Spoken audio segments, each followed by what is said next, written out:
अस्सलाम वालेकुम, कैसे हैं आप सब। तो ये आपका एक सैंपल पेपर है, आदर्श प्रश्न पत्र जिसे कहते हैं। ठीक है, हिंदी का कोड आप लोगों को सबसे पहले पता होना चाहिए 201, जो आपको लिखना होगा पेपर में। ठीक है, और आपकी समय अवधि कितनी होगी, समय कितना होगा 3 घंटे। और कितने अंक का आपका प्रश्न पत्र है, पूरा 100 मार्क का। अब यहाँ पर कुछ टिप्पणी दे रखी है आपको, जो आपको पेपर में फॉलो करनी होगी। ठीक है ना, इस तरीके से आपको पेपर अपना करना होगा। तो हिंदी का कोड आपको एक तो याद करना है 201। अब जो आपकी परीक्षा होगी, जो आपका एग्जाम होगा, उसमें क्या क्या चीजें ध्यान रखने योग्य है वो आपको इसमें बताया जाएगा। और पेपर का पैटर्न जो है आपका किस तरीके से आएगा, कितने मार्क्स की क्या चीज आएगी, कितने अंक का क्या होगा, वो सब आपको यहाँ पर बताया गया। प्रश्न पत्र में 2 खंड होंगे, ठीक है ना, और दोनों खंडों में प्रश्न संख्या कितनी होगी 37। टोटल क्वेश्चंस कितने होंगे 37, और सभी के उत्तर देने अनिवार्य हैं, यानी जरूरी है। प्रश्नों के लिए निर्धारित अंक उनके सामने है, ठीक है ना। जितने मार्क्स का क्वेश्चन होगा आपका, जितने अंक का आपका प्रश्न पत्र में क्वेश्चन होगा, वो आपके लिखे हुए होंगे सामने, जैसे आप यहां पर देख सकते हैं। फिर तीसरा बिंदु क्या है आपका, इस प्रश्न पत्र में 2 खंड है, खंड आ और बा, ठीक है ना। 2 पार्ट में आपका ये पेपर डिवाइड है, 2 भागों में विभाजित किया हुआ है, ए और बी, ठीक है ना, आ और बा में।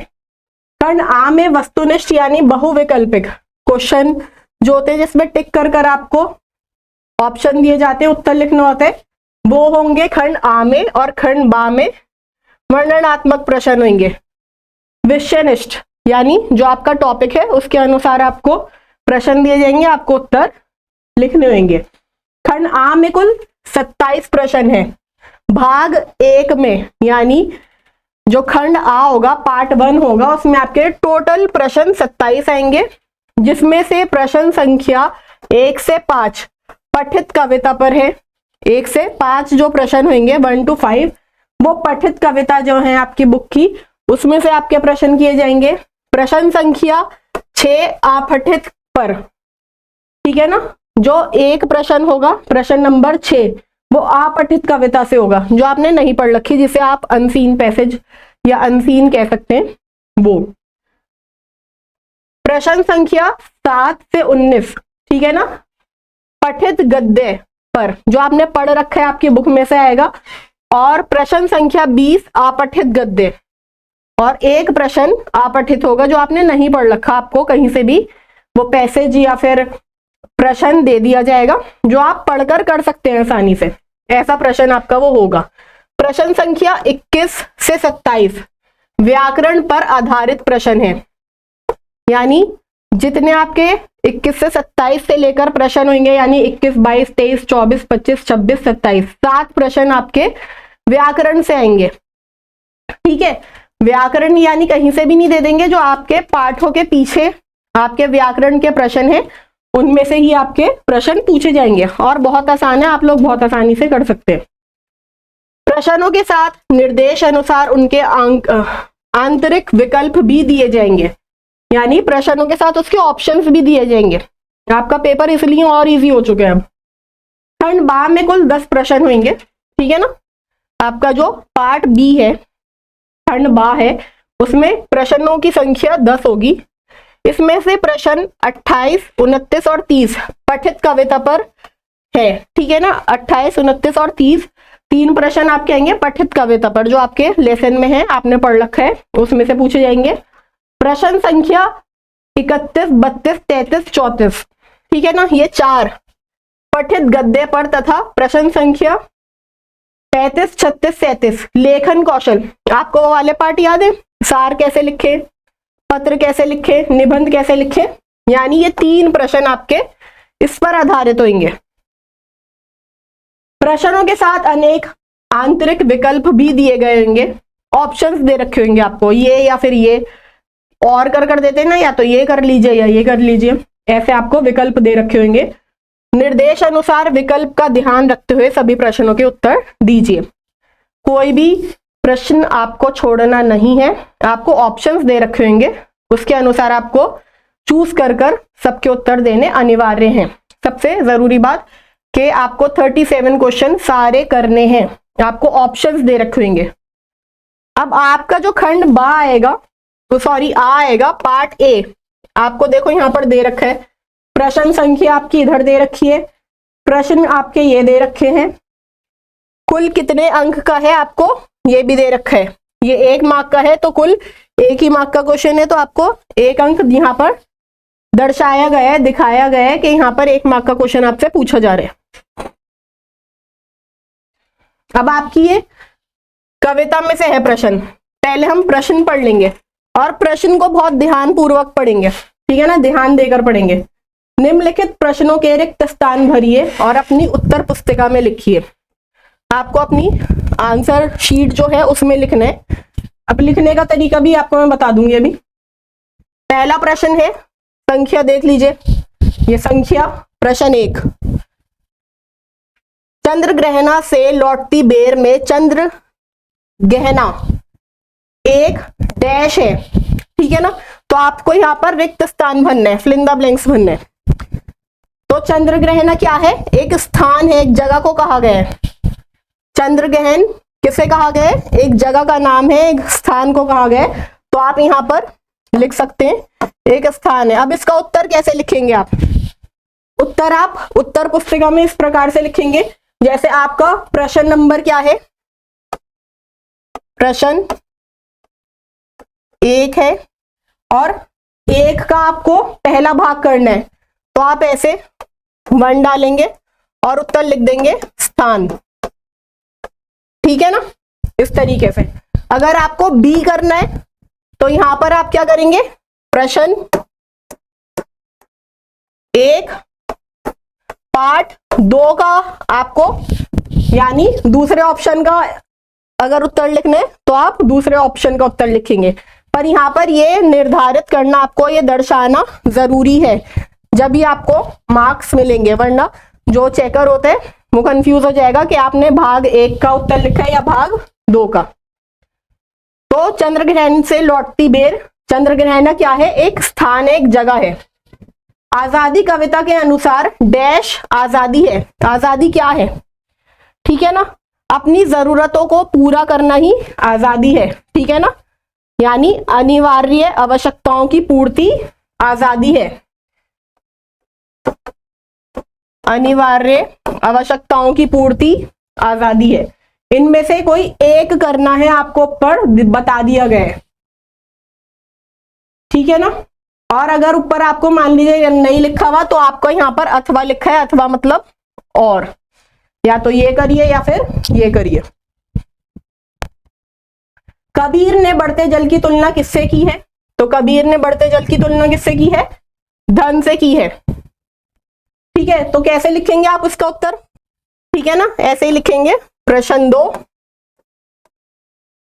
भाग 1 और 1 का कौन सा भाग सही है, खा, और खा में क्या लिखा हुआ है, धन से, ठीक है। इस तरीके से आप उत्तर लिखेंगे। निम्नलिखित कविताओं और कवियों का सही मिलान वाला विकल्प चुनिए, ठीक है ना। बूढ़ी पृथ्वी आपको दे रखा है, अब इसके लेखक कौन है ये आपको बुक में दे रखी है कविताएं, और कविताओं में लेखकों के नाम दे रखे हैं, ठीक है ना। तो आपको ये याद होने चाहिए, आप इनका मिलान करेंगे और यहाँ पर फिर आपको ऑप्शन दे रखे हैं A B C D, इनमें से जो भी सही है ऑप्शन वो आपको सही लिखना है। तो यहाँ पर आपका घा सही है, ठीक है ना, यानी घा के जो चंद्र ग्रहण से लौटती बेर इसके केदारनाथ है। फिर घा के अनुसार खा के ये, फिर का के बूढ़ी पृथ्वी का दुख, निर्मला पुतुल, फिर आह्वान मैथिली शरण गुप्त। इस तरीके से ही आपको ऑप्शन दे रखे हैं। तो यहाँ पर आपका जो ऑप्शन सटीक बैठ रहा है वो ये है। तीसरा प्रश्न, निम्नलिखित प्रश्नों में से किन्हीं 3 प्रश्नों के रिक्त स्थान एक शब्द या वाक्यांश से भरिए और अपनी उत्तर पुस्तिका में लिखिए। ठीक है ना, सिर्फ एक शब्द में आपको यहाँ पर उत्तर देना है। बूढ़ी पृथ्वी का दुख कविता में पेड़ों के हजारों हाथों के हिलने से अभिप्राय है कि पेड़ों के 1000 हाथ क्यों हिल रहे हैं? हम लोगों ने पाठ भी पढ़ा था, क्यों हिल रहे? कोई बताएगा? वे अपनी रक्षा के लिए, अपने बचाव के लिए प्रार्थना कर रहे हैं कि हमें कटने से बचाओ। ठीक है ना। चंद्र ग्रहण से लौटती बेर कविता में पोखर शब्द डैश के लिए आया है। तो आपको बता रखा है पढ़ाते में भी, पोखर का अर्थ होता है तालाब, तो तालाब के लिए पोखर शब्द इस्तेमाल किया गया है। चंद्र ग्रहण से लौटती बेर कविता में पोखर शब्द तालाब के लिए आया है। और याद रखिए निम्नलिखित में से किन्हीं 3 प्रश्नों का उत्तर देना है। तो आपको यहाँ पर 4 विकल्प दे रखे हैं, आपको किन्हीं 3 प्रश्नों का उत्तर देना है।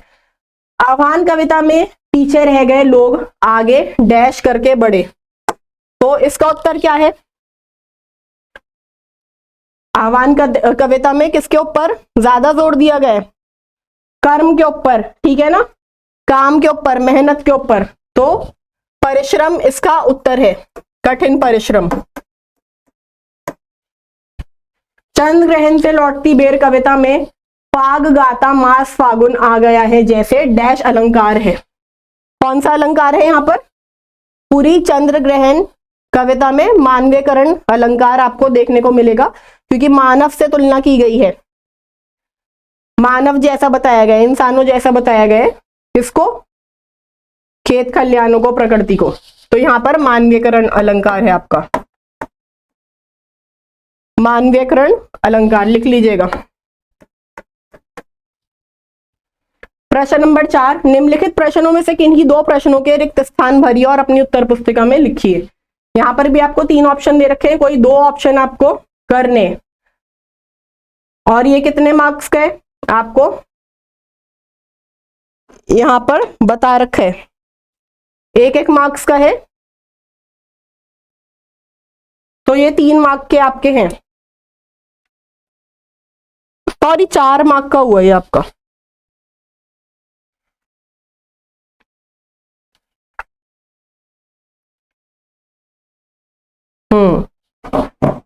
तो क्या है, निम्नलिखित प्रश्नों में से किन्हीं 2 प्रश्नों के उत्तर दीजिए। 1 2 2 होता है ना, तो एक प्रश्न आपका यहाँ पर, एक ऑप्शन आपका 2 मार्क का है, याद रखिएगा। एक ऑप्शन के आपके 2 मार्क मिलेंगे आपको। और आपको यहाँ पर विकल्प दे रखे हैं 3, जो भी आपको 2 सही लगे, जो आपने याद कर रखे हो, आपने पढ़ रखे हो, उनका ही उत्तर यहाँ पर आप लिखिएगा, क्योंकि 4 मार्क्स आपके यहाँ पर आपको मिलने हैं। डैश कविता में प्रयुक्त हुए अनंत कपड़े गतिमान पहिए डैश है, यानी आपका दर्जी वाला जो पार्ट है आजादी, उससे लिया गया है। तो आजादी कविता में प्रयुक्त हुए अनंत कपड़े गतिमान पहिए में विशेषण है। ठीक है ना, आजादी कविता, कविता का नाम पूछा जाएगा ना, आजादी कविता में प्रयुक्त अनंत कपड़े गतिमान पहिए, यानी इसकी विशेषता बताई गई है पहिए और कपड़ों की। ठीक है ना, तो यहां पर विशेषण का काम कर रहे हैं। कबीर ने एक दोहे में कुम्हार की तुलना डैश से और घड़े की तुलना किससे की है? ये तो बहुत आसान है। कुम्हार की तुलना किससे की है और घड़े की तुलना किससे की है? किसी को याद है? कुम्हार गुरु को बताया गया और घड़ा किसको बताया गया? शिष्य को।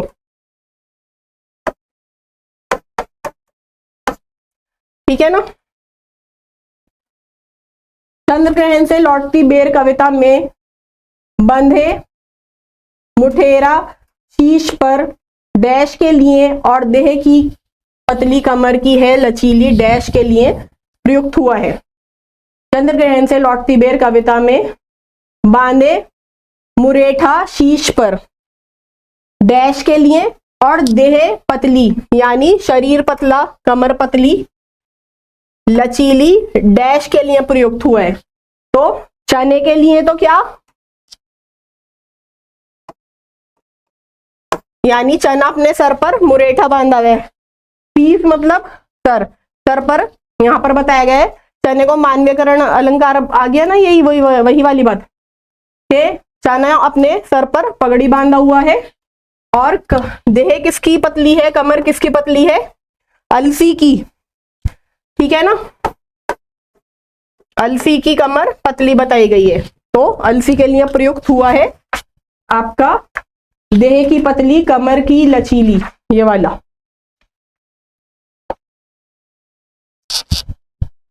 प्रश्न नंबर 5, निम्नलिखित प्रश्नों में से किन्हीं दो प्रश्नों के रिक्त स्थान एक शब्द और वाक्यांशों में भरकर अपनी उत्तर पुस्तिका में लिखिए। इसमें से कोई दो करने हैं आपको और लिखने हैं अपनी उत्तर पुस्तिका में। 4 नंबर का ये आपका प्रश्न है, ठीक है ना। सबसे अच्छी बात है यहाँ पर आपको ऑप्शन दे रखे,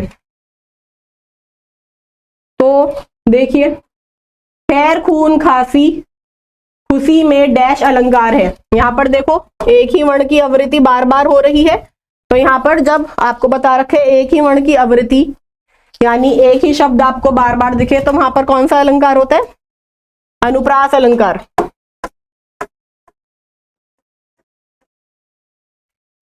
क्यों, क्योंकि यहाँ पर एक ही वर्ण की आवृत्ति बार बार हो रही है, आपको पहले बता दिया। वर्ण की आवृत्ति बार बार होना, वर्ण की आवृत्ति बार बार होना, वर्ण की आवृत्ति है क्योंकि यहां पर एक ही वर्ण की आवृत्ति है।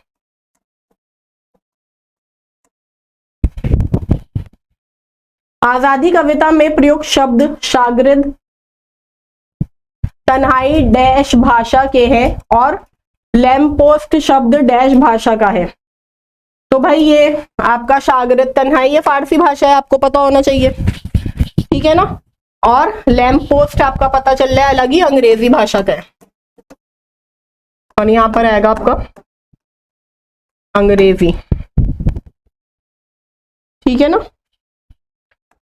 ऊंचे कुल का जन्मिए दोहे में डैश की प्रेरणा दी गई है। किसकी प्रेरणा दी गई है बताने आपको। इस दोहे में डैश अलंकार का प्रयोग हुआ है। तो ऊंचे कुल में जन्मिए दोहे में कर्म की प्रेरणा दी गई है कि काम करोगे जब भी आगे बढ़ोगे, कर्म करोगे जब भी आगे बढ़ोगे। और कौन सा अलंकार है यहाँ पर, दृष्टांत अलंकार, क्योंकि यहाँ पर एक चीज को दूसरी चीज से दर्शाया गया है, दृष्टांत अलंकार। निम्नलिखित काव्यांश को ध्यान पूर्वक पढ़िए और उत्तर के रूप में दिए गए विकल्पों में से सर्वाधिक उपयुक्त विकल्प छांट कर अपनी उत्तर पुस्तिका में दीजिए। यानी आपको बताया था ना, एक आपका प्रश्न नंबर 6 अपठित होगा, तो ये वही प्रश्न है जो आपने नहीं पढ़ रखा और आपको ऐसे एक पैसेज दे दिया गया है, पद दे दिया गया है, ठीक है ना, पैराग्राफ दे दिया गया है। अब आपको ये पढ़कर इसके सही विकल्प चुनने हैं। तो जब आप पढ़ेंगे कम से कम इसको 2 से 3 बार पढ़िए, इसके अर्थ को समझेंगे कि किसके बारे में कहा जा रहा है, क्या कहा जा रहा है, और फिर उसके उत्तरों का चयन करेंगे। पूर्व चलने से बटोही बाट की पहचान कर ले। बटोही यानी जो राहगीर होता है, ठीक है ना। पुस्तकों में है नहीं छापी गई इसकी कहानी, हाल इसका ज्ञात होता है ना औरों की ज़बानी। अनगिनत राही गए इस राह से उनका पता क्या, पर गए कुछ लोग इस पर छोड़ पैरों की निशानी। ये निशानी मूक होकर भी बहुत कुछ बोलती है, खोल इसका अर्थ पथी पथ का अनुमान कर ले। पथी यानी पथ पर चलने वाला, ठीक है ना, अंदाजा लगाना। पूर्व चलने से बटोही बाट की पहचान कर ले, है अनिश्चित किस जगह पर सरित गिरी गहवार मिलेगा, है अनिश्चित किस जगह पर बाग वन सुंदर मिलेगा। किस जगह यात्रा खत्म हो जाएगी यह भी अनिश्चित है, अनिश्चित कब सुमन कब कंटकों के शर मिलेंगे, ठीक है ना। कब कहां पर क्या मिलेगा कुछ भी निश्चित नहीं है, कुछ भी पक्का नहीं है। कौन सहसा छूट जाएगा मिलेगा कौन सहसा, कौन छूट जाए कौन मिले कुछ नहीं पता।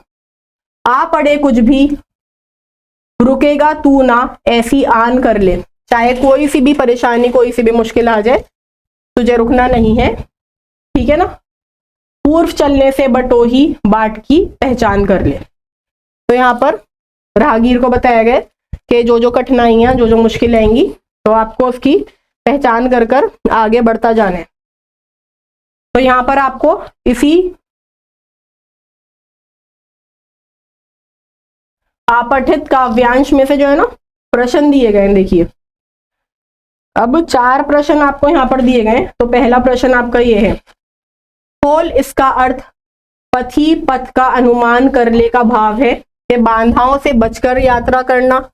बाधाएं तो यात्रा में आएंगी, ऑप्शन गलत है ये, ठीक है ना। यात्रा से पहले राह जानकर अपना लक्ष्य सुनिश्चित कर ले, ये बताया गया है, ठीक है ना, कि पूर्व पथ पे चलने से पहले राही उसकी पहचान कर ले, बटोही को कहा गया है। कविता में सरित गिरी गहवार प्रतीक है, किसका प्रतीक है? मार्ग की बाधाओं का। काव्यांश का मूल विषय है, क्या है काव्यांश का मूल विषय? के जीवन की निश्चितता में यात्रा की निरंतरता। चाहे जीवन में कोई भी निश्चितता आ जाए पर तुम्हें अपना चलते रहना है, निरंतर आगे बढ़ना है। काव्यांश में डैश और डैश अलंकारों का सौंदर्य है। तो कौन कौन से अलंकार है? अनुप्रास अलंकार तो आपको दिख ही रहे, विरोधाभास अलंकार हमने नहीं करा था, तो अनुप्रास और रूपक अलंकार है यहाँ पर।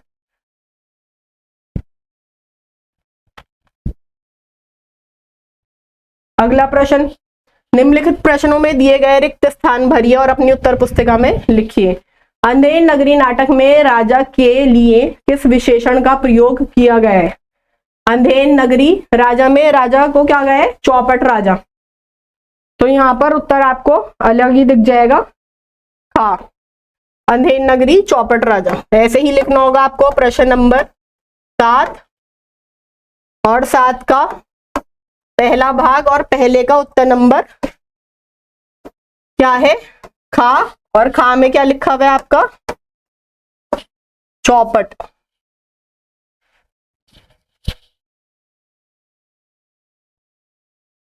आपको या तो आपको या तो ये वाला भाग करना था 1 या फिर 2। बहादुर शीर्षक कहानी में लेखक के पुत्र का क्या नाम है? या तो आपको ऊपर वाला करना है या ये करना है, तो किशोर नाम है। अगर आपने सारे पार्ट ध्यान से सुने होंगे, रिकॉर्डिंग सुनी होगी या फिर आपने खुद पढ़ा होगा तो आपको पता होगा किशोर नाम था बहादुर पाठ में लेखक के पुत्र का। प्रश्न नंबर 8 में भी आपको देखो 2 ऑप्शन दिए गए, 1 और 2, अथवा यहाँ पर आपका दिखाया गया है, अथवा यानी और, या तो ये लिखो या ये लिखो। फोटो के नीचे छपी सूचना को अखबार की भाषा में डैश कहते हैं, तो कैप्शन कहते हैं, ठीक है, ये सबको पता ही है, आम सी बात है। शतरंज के खिलाड़ी कहानी का उद्देश्य डैश करना है, क्या करना था?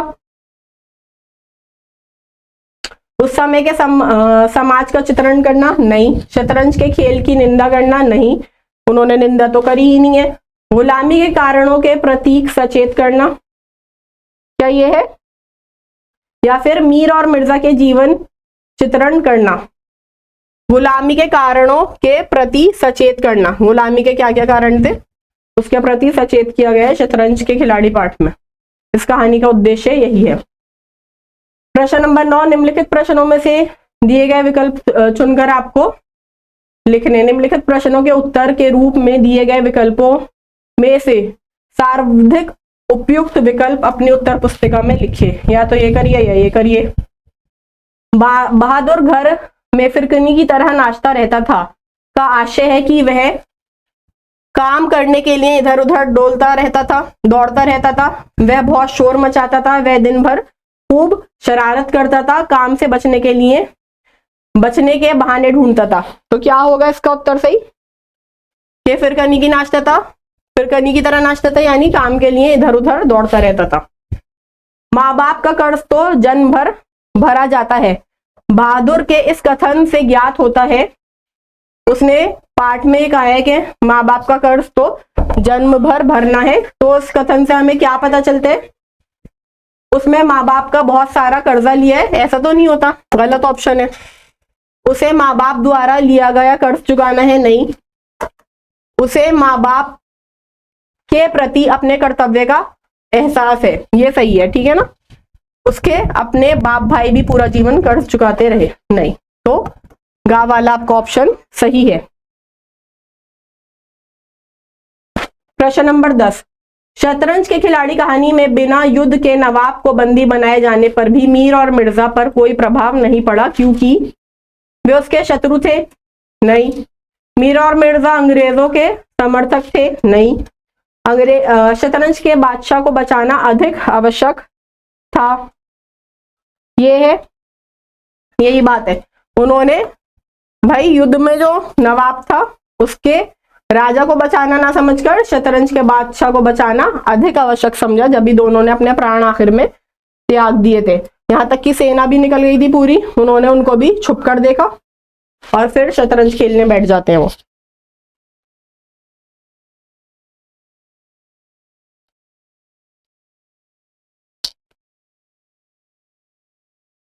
या फिर आपको ये ऑप्शन करना है, शतरंज के खिलाड़ी कहानी का यह संवाद, घास तो आपके अब्बाजान छीलते होंगे, यहाँ तो पीढ़ियों से शतरंज खेलते चले आ रहे हैं, संकेत करता है मीर का मजाक, मीर की राह, मीर का प्रतिकार भावना, मिर्जा की असलियत।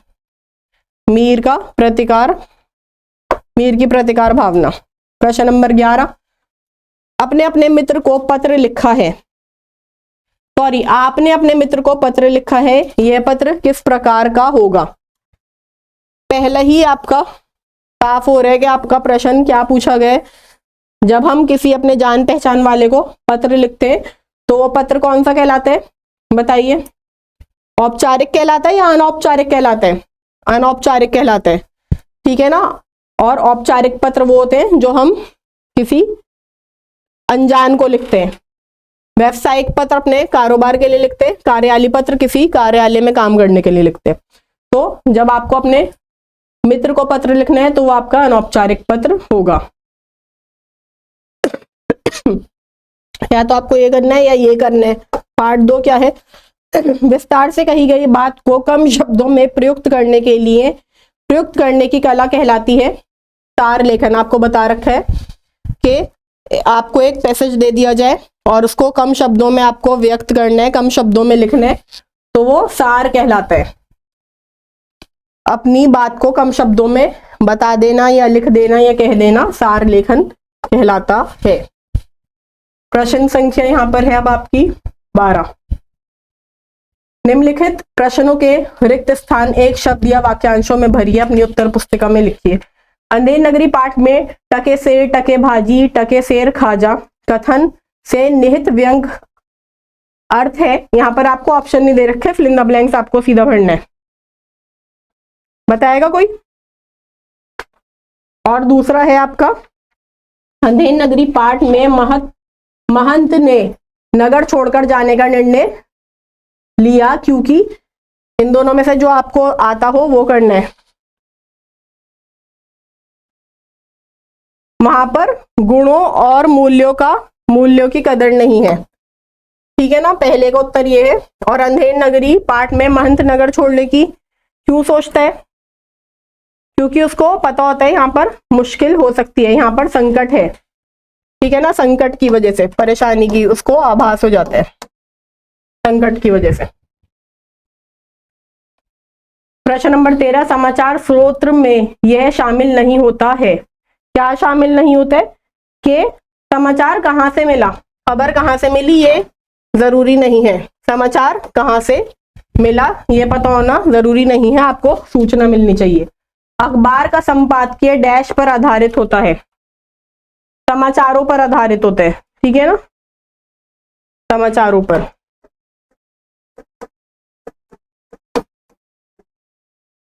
निम्नलिखित में से किन्हीं 2 रिक्त स्थानों की पूर्ति कीजिए। आपको 4 दे रखे हैं यहाँ पर, कोई 2 आपको भरने। नाखून क्यों बढ़ते हैं पाठ के लेखक का नाम क्या है? तो हजारी प्रसाद द्विवेदी इसके लेखक का नाम है, हजारी प्रसाद द्विवेदी।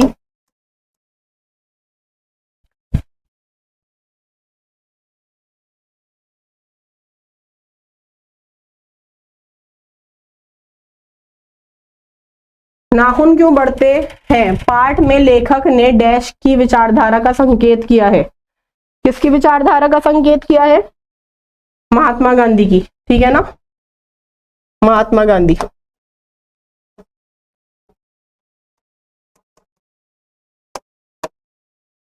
अंधेर नगरी नाटक के लेखक का नाम आपको लिखना है, क्या है? जयशंकर प्रसाद।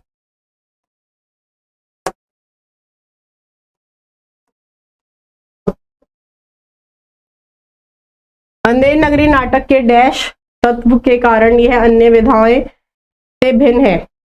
किसके कारण?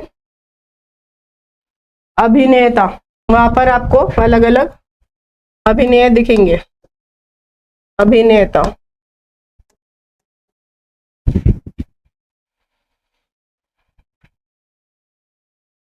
निम्नलिखित संवाद प्रश्न नंबर 15 किस पात्र के हैं? ये संवाद जो है, डायलॉग जो है, किस पात्र के हैं? पहचानिए, किन्हीं दो की पहचान कीजिए और रिक्त स्थान में भरिए। देख बे, मेरा काम सबसे पहले होना चाहिए। तो ये किशोर ने बोला था, आपका ये बहादुर वाली कहानी का है, ठीक है ना, किशोर ने बोला था ये बहादुर से। बच्चा बहुत लोभ नहीं करना, ये किसने बोला था? महंत ने। इतनी लौ खुदा से लगाते तो वली हो जाते, ये मीर मिर्जा शतरंज वाली कहानी का है, ठीक है ना। तो ये बेगम ने बोला था, महंत। मैं समझ रही थी कि शहर मेरा स्वागत करेगा, ये आपका गौरैया वाली कहानी का है। क्या नाम है इस पाठ का? गौरैया वाली जो कहानी है आपकी, किसी को याद है?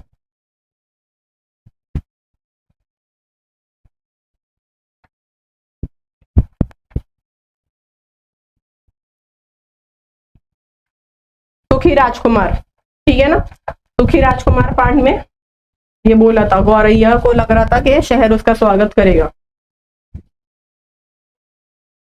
नीचे दिए गए कथनों में से किन्हीं दो कथन उत्तर पुस्तिका में लिखिए और बताइए वे सही हैं या गलत। आपको सही गलत बताने, ठीक है ना। आपको इनमें से भी 4 ऑप्शन दे रखे, उसमें से भी आपको 2 का उत्तर लिखना है बस, ठीक है ना। 2 का यहाँ पर आपको दे रखा है साफ। नाखून क्यों बढ़ते हैं पाठ में पशुता से आशय है बुरी प्रवृत्तियों का, तो ये सही बात है, ठीक है ना। पहला ही आपको पता चल गया, सही है। विज्ञापन का उद्देश्य भाषा शिक्षण होता है, नहीं। विज्ञापन जगत के समाचारों की भाषा में बनावटी शब्दों का प्रयोग किया जाता है, ये क्या सही बात है? गलत बात है, बनावटी शब्दों का प्रयोग नहीं होता। बहादुर चोरी के झूठे आरोप के कारण घर से भाग जाता है, सही बात है, इसलिए ही वो गया था घर छोड़कर। प्रश्न नंबर 17 डैश की मदद से सुखी राजकुमार नगर के लोगों के दुख दूर करता है और डैश का संदेश देता है। तो किसकी मदद से? गौरैया की मदद लेता है ना, वो जो परेशान लोग होते हैं उनके घर, उसके अंदर जो हीरे और नग जड़े होते हैं उनके घर वो पहुंचाते हैं। और क्या करते हैं? किस चीज का संदेश देता है? निस्वार्थ प्रेम का, कि हमें बिना मतलब के, बिना लोभ, बिना लालच के दूसरों से प्रेम से बोलना चाहिए, बात करनी चाहिए, उनके एहसास को समझना चाहिए, ठीक है। तो आपका ग ऑप्शन सही है। या फिर आपको ये करना है, सुखी राजकुमार कहानी में डैश के द्वारा बार बार मिस्र देश जाने की बात की गई है, इससे हमें समझ सकते हैं कि डैश, उसमें डैश। अब आपको नीचे ऑप्शन करने, गौरैया और ऐश्वर्या के प्रति आकर्षण। नीचे दिए गए पाठों और पात्रों के 2 सही युग्म चुनिए। इनमें से भी आपको 2 के चुनने, तो बहादुर और किशोर सही है। शतरंज के खिलाड़ी में कौन था? मिर्जा। आपके 2 हो गए, तो 2 मार्क्स आपके यहाँ पक्के हो जाएंगे। पर ये वाले भी देख लीजिए, सुखी राजकुमार गौरैया की मदद, ये आपने पढ़े। और अंधेर नगरी गोवर्धन दास, इसमें नाम आया है। ठीक है, निम्नलिखित में से किन्हीं 20 रिक्त स्थानों की पूर्ति 2 रिक्त स्थानों की पूर्ति कीजिए। ठीक है, 2 करने इसमें से आपको। निबंध के मुख्यतः 3 अंग होते हैं। भूमिका, एक तो भूमिका अंग है, आपको बताया था जब आपको निबंध पाठ पढ़ाया जा रहा था कि निबंध कैसे लिखे। और आखिरी होता है आपका निष्कर्ष, उपसहांश। तो बीच में क्या रहेगी आपका? बताएगा कोई? विषय वस्तु कहते थे, क्या कहते थे, किसी को याद है? विषय वस्तु है, ठीक है ना इसका उत्तर।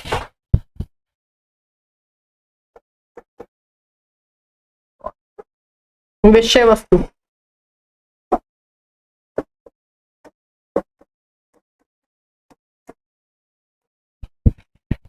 आप यहां पर देख भी सकते हैं, पेज नंबर